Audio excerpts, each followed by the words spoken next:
Hey there, welcome to the Reinsurance Podcast, the place where we dive into all things reinsurance, the coolest part of insurance. We're your hosts, Jared and Ben, a couple of ex-practitioners who loved the industry so much we founded Supercede to tackle some of its biggest headaches. And we're here to share our insights and stories with expert guests as we uncover what's really going on in the industry.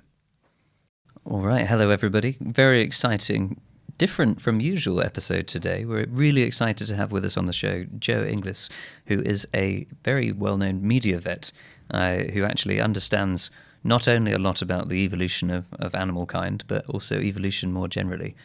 Watch this space and we'll tell you why. But first, Joe, welcome to the show. Great to have you with us. Thanks very much. Great to be here. Yeah, very nice to have you on. So I'll reveal one secret early on because we found a very interesting link into the early era of the insurance industry, and that you have a family history that's very noteworthy and very, very special, especially given I'm from Shrewsbury, yes. the birthplace of said famous person. But who is your great grandfather? Yeah, correct number of great. So Charles Darwin was on my mother's side, my great grandfather, and obviously grew up in Shrewsbury. I guess I didn't really realise there was a link there to insurance, but enlighten me on that. Yeah, let us reveal all. So I've even brought with me a copy of The Voyage of the Beagle as a prop for today. We don't often have props. He says brought with him, it never leaves his bag. It goes with him everywhere. It's on its own voyage. Yeah, exactly.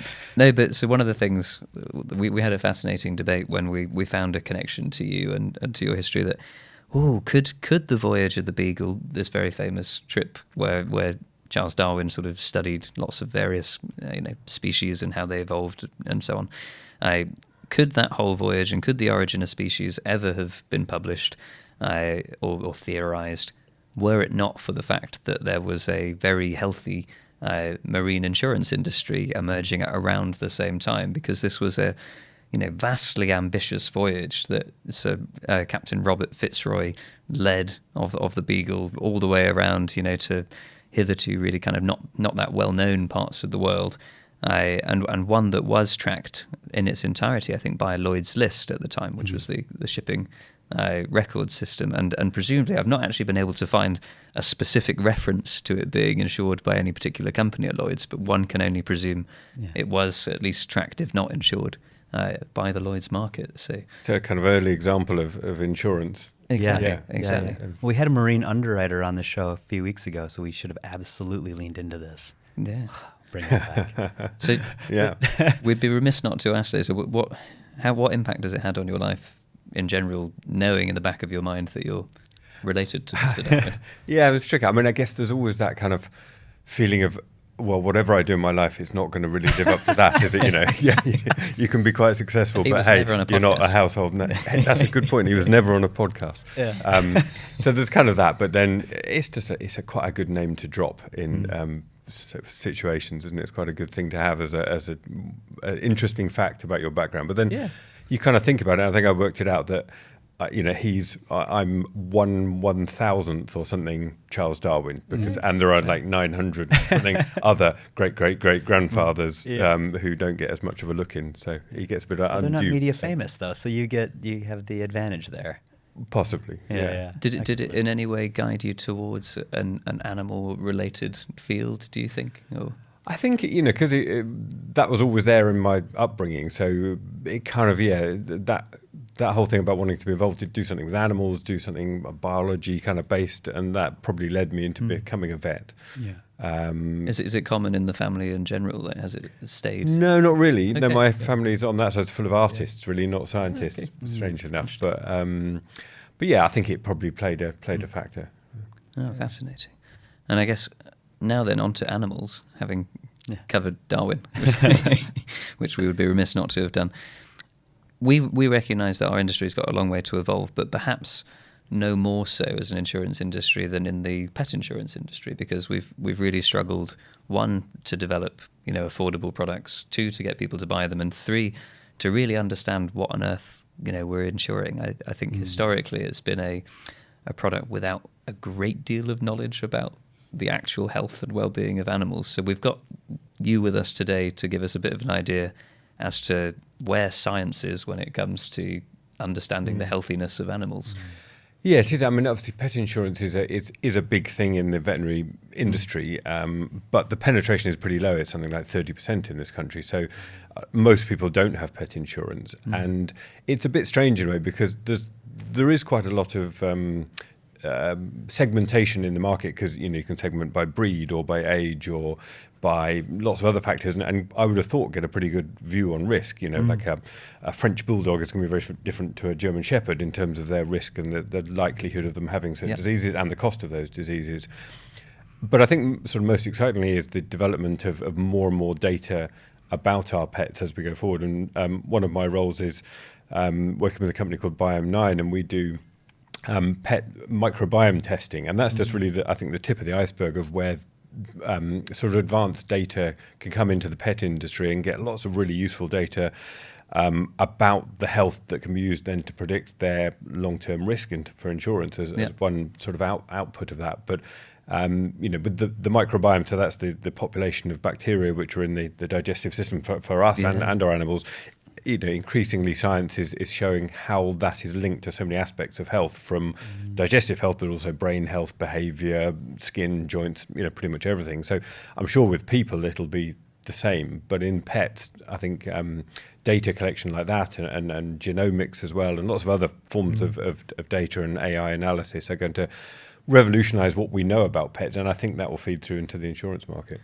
It's super interesting. So if you when you go back in your career and you start with being a veterinarian, like what was sort of the journey that you went on that got you so interested in the biome, the sort of gut biome of animals, and how has that sort of journey evolved?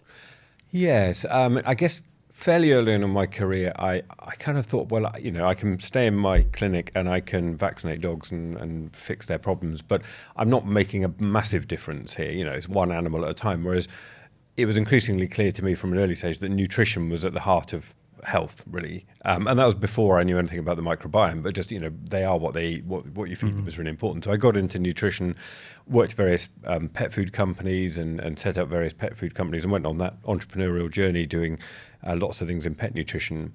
And then started looking at, other areas such as the microbiome and teamed up with Biome9 about 18 months ago or so, because I recognised that was really the forefront, the cutting edge of where nutrition is going. So I guess it was a journey from qualifying as a vet, wanting to make pets healthier, and think, well, how can I do that in a bigger scale as possible? It's nutrition, and where's nutrition going? Well, it's going into the microbiome, or that's where the research is heading. There's a really interesting sort of parallel, I guess, for the insurance industry here, but with some interesting contrasts, I guess, because we've gone on a bit of a journey when it comes to data with health insurance for humans, where we've introduced products. The big brand in the UK is Vitality, for example, where it's like if you meet these exercise scores and you track it on your Fitbit or your smartwatch or whatever, I will give you not only better premiums for your health insurance, but also free cinema tickets and all this sort of thing. But how would you imagine that translating to the world of pets? Do they make wearables for pets? Do they do preventable kind of, if you feed your dog this, it makes it cheaper? Or where could you see that going now that data is stepping into the scene? I mean, I've been aware of some people who've tried that, and there was a company which didn't work. Trying to do exactly that. They were planning to have their own chain of veterinary practices and have their own kind of health index based on, various subjective visual, they come into the vets and you get a health check and maybe some blood tests, and then use that as a sort of standardized health assessment. But that particular venture didn't end up going anywhere, but I'd be surprised if that wasn't in the works or the future. There's an offshoot of another insurance company, I think, who have done a product called Biscuit, which and again, this may or may not have gone anywhere, but again, that was that same principle of getting data about pets and using it to affect insurance. And your point about wearables, I mean, they are a fairly big market in pets. The thing is with them, I think a lot of people have found is they're really interesting, and it's probably the same with people for a while. You get, my dog's done this many steps or this many calories, done all this, and isn't that great? And then after a few weeks, you just use it to see where they are because you've got a GPS tracker, and actually Fido's disappeared in the park, and that's the useful thing. So getting people engaged with it, I think, will be will be a bit of a challenge. And because the market is quite fragmented, there's lots of providers of those devices. There's quite a few insurers. There's lots of different providers of veterinary health and nutrition. Is it going to be possible for that to be consolidated or to have some standardized data analysis that would be really useful for insurers?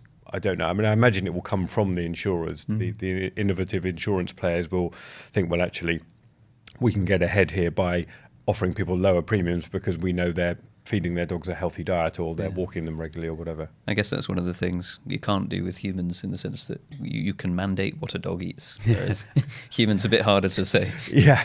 Did you honestly only eat this? Yeah, I mean, it is in a way, it should be theoretically much easier because, most dogs get fed twice a day. Most of them will get like a bowl full of dry food or, a fairly standardized diet, and it will be the same thing day in, day out, maybe with some supplements and some treats. So it should be quite easy to analyze that and say, okay, is this healthy or not? But the trouble is, pet nutrition is such a subjective and opinionated world that there are people who have very strong opinions about different types of feeding. So from raw feeding to kibble to fresh frozen meals to lots of different ways, and there isn't the data there to say, well, any one of those is definitively the best. Yeah. So as soon as you start meddling in the way people feed their pets, people get upset, and I think that's where those insurance companies will go, actually, if we start saying, well, how you're feeding your pet is wrong, that's going to cause friction and trouble. So it's a delicate path to those companies would have to tread, I think. Yeah. And of the work that you're doing now at Biome 9, are you beginning to start capturing some of that data that is showing direct evidence of the link between these things in the biome versus these behavioral traits that you outlined before, or energy levels are similar? Like, are you starting to build that data set out? Yeah, absolutely. I mean, that's one of our missions, is to lead the development of that data set. And because there is quite a lot of good science out there backing up the analysis that we do, but the more data we get, we have an AI platform which looks for links between the data, so we can say, okay, Labradors being fed a raw diet are more likely to have these bacteria which are associated with these health outcomes, and then follow those pets and go, okay, well, actually they did get those health outcomes. So I think it will take time, but I think in time we will be able to get that real evidence-based links between lots of different factors, which will be really useful for insurers, because then you're taking away that subjectivity of saying, well, actually Labradors on a raw diet are healthier or not healthier. What do you say? Well, actually the evidence says X.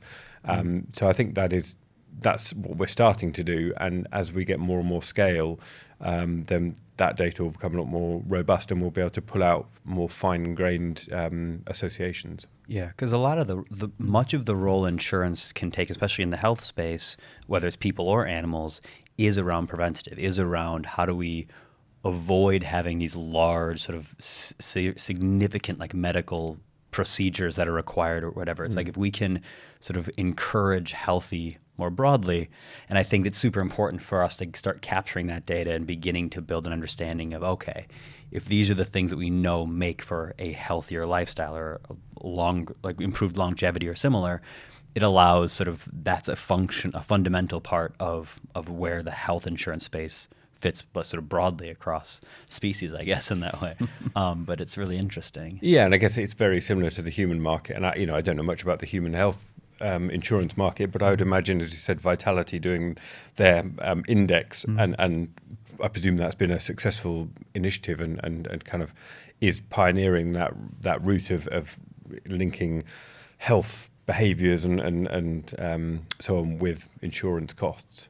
Yeah, one would hope so. And you started obviously with dogs we've talked about. Do you see any ceiling on this, or could you gradually see this being expanded across all kinds of pets? Cats next, then chinchillas eventually. Or? Yeah, I mean, you're getting sort of into the long tail, no pun intended, but of kind of species. You've got 10 million, or there's lots of different estimates of number of dogs, and you've got sort of maybe 8 million cats, and then rabbits, and then you get down to fewer and fewer. And the insurance, I think there are rabbits are insured. Horses are a big area, but that's kind of separate, from the companion, what you'd call the companion animal market. So I think, the incentive for insurers to get into gerbil insurance, wearables for gerbils, I'm not sure that's going to be a big market. Can't imagine the payout would be huge either. No. Sort of But claim of £3.50. Yeah.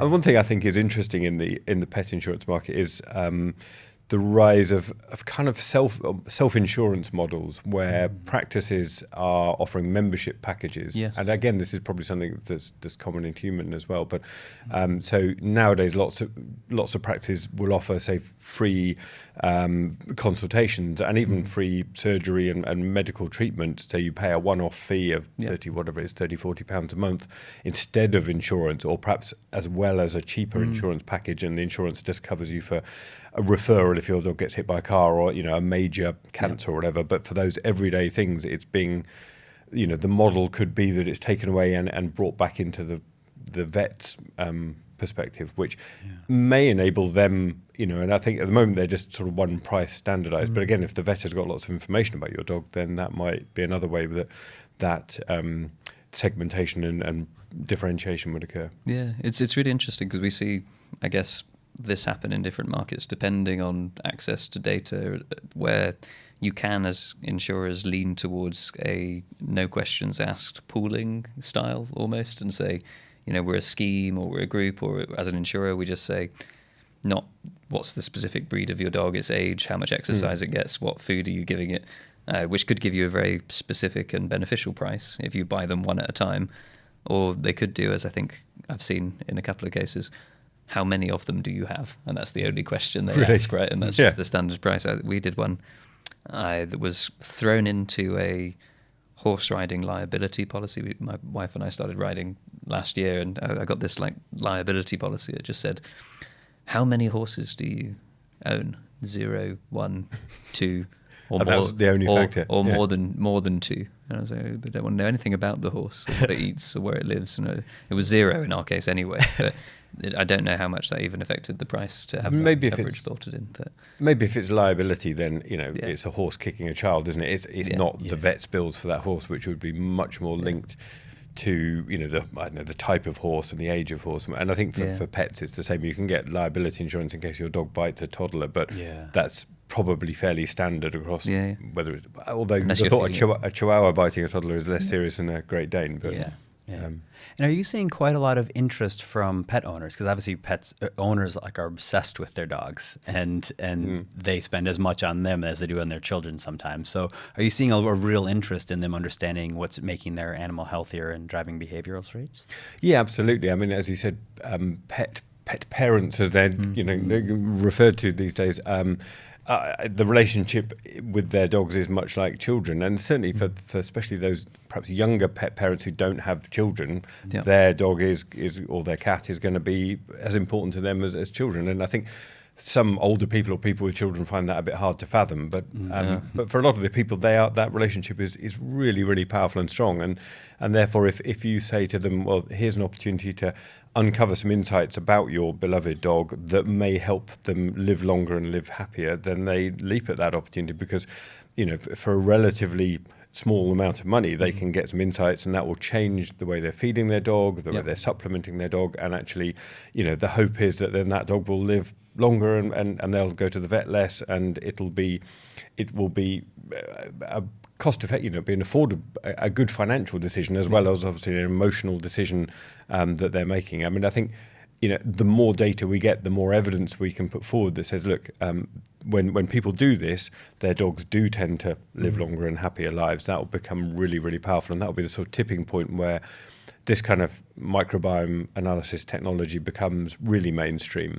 I mean, at the moment, it's mainly those dedicated pet parents and those with dogs with specific problems. So if you've got a long-standing digestive upset or skin problems or joint problems, then checking to see what's going on internally is really, really useful and can guide how you feed and treat your dog. So.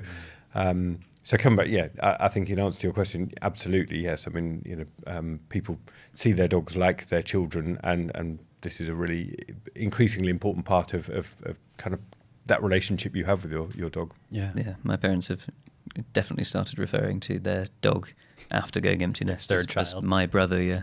Your brother. Your little brother. Are you you'll be out of their will before you know it. I think so. Yeah. But do we think we're getting to a stage, just your comments there on, living longer and healthier lives, do you think we will get to a point, or maybe we've already got to a point where the data proves that out? Can we show that, eating the right food, having a healthier microbiome does actually, in fact, lead to a longer and healthier life? Because I think getting that data into the hands of pet insurers, the prospect of getting paid premiums for longer, having fewer early deaths to deal with, etc., that's got to be appealing and has got to help bring prices down. Mm-hmm. I mean, absolutely. I mean, there's some evidence from 20 years ago or so. There was a fairly small study which showed that dogs fed a homemade or freshly prepared diet lived something like 18 months longer than dogs fed on a commercial dry food. Yeah. And, it wasn't a massive study, and you wouldn't put it down as kind of grade A clinical evidence, but it was certainly a suggestive study which gave some credence to the fact that diet plays a really important role. And ever since then, there's been more and more research into that area. And I think it's fairly clear now that there are, like with human health, that ultra-processed foods tend to be associated with less good long-term health outcomes, and less processed foods, whether it's cooked or raw, or, whole foods tend to be better. And that's being backed up by what we're seeing at Biome 9. We're seeing those kind of results coming through when we look at the microbiome of dogs and associate it with how they're being fed. There's definitely emerging correlations there. And I think as we move forward, that will become stronger and stronger. And for insurers, I mean, I think that would be really powerful.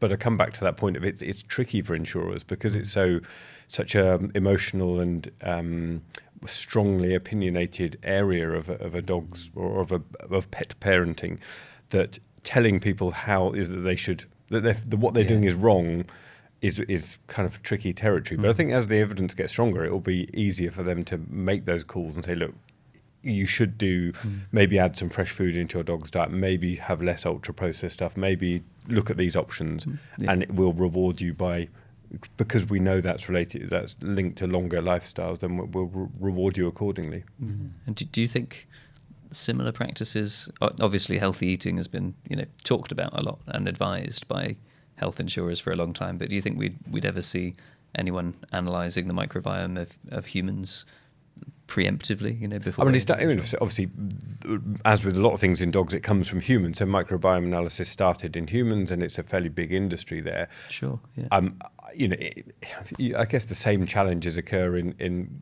as with dogs, as in it's hard to tell people their diet, to give them that kind of to tell them what they're doing is wrong, and as an insurer, they might feel it's not really your place to tell people how to eat. But I'd imagine, we know that there are strong correlations between eating lots of ultra-processed fast food and unhealthy food and too much fat and all those kind of things with worse health outcomes. So I don't know.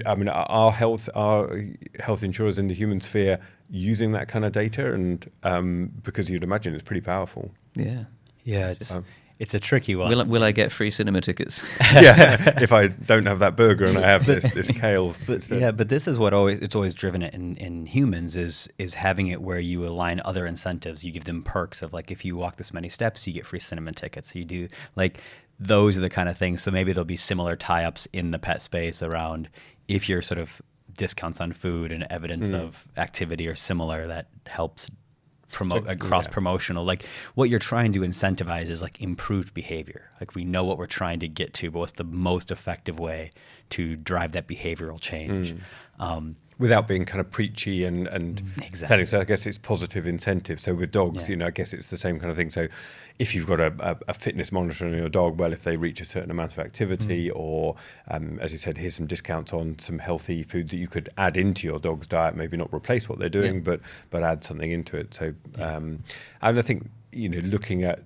businesses in the human sector like Zoe, with what they've done, and it's a very similar space to where we are with Biome 9, looking at data insights and then applying that to positive change. So their gut health shots they've done with M&S, things like that, I think is a model that it could be applicable to pets as well. Yeah, on the podcast, we talk about the sort of role and importance of data across all sort of sectors, mostly in sort of the insurance and reinsurance sector. But you're seeing how the sort of source of that data begins to be generated and how we can sort of begin to capture it at certain levels that will then flow through into parts of the industry that require it in order to understand different types of risks and similar. So this has been super interesting. Thank you. Yeah, no, it's a pleasure. I mean, I think it's really fascinating where it's going to go. I mean, I'm aware of some guys in America who have got a model where they bring together all sorts of data on pets, and they talk about some kind of scanning device, and I don't quite know what it is, but involving someone from NASA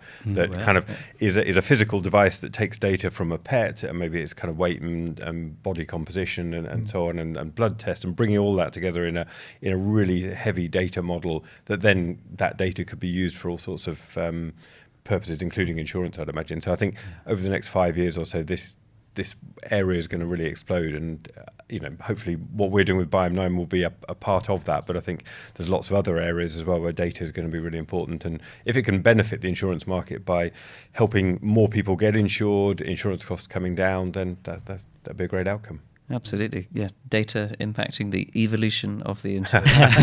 Thank you, Jake. Beautifully done. Fantastic episode. Great to have you on the show, and look forward to seeing Biome 9 go from strength to strength. Brilliant. Thanks very much. Thank you. Thanks for tuning in to the Reinsurance Podcast. If you enjoyed our show, don't forget to subscribe wherever you get your podcasts and leave us a review to let us know how we're doing, preferably 5 stars. For more insights and updates, follow us on LinkedIn.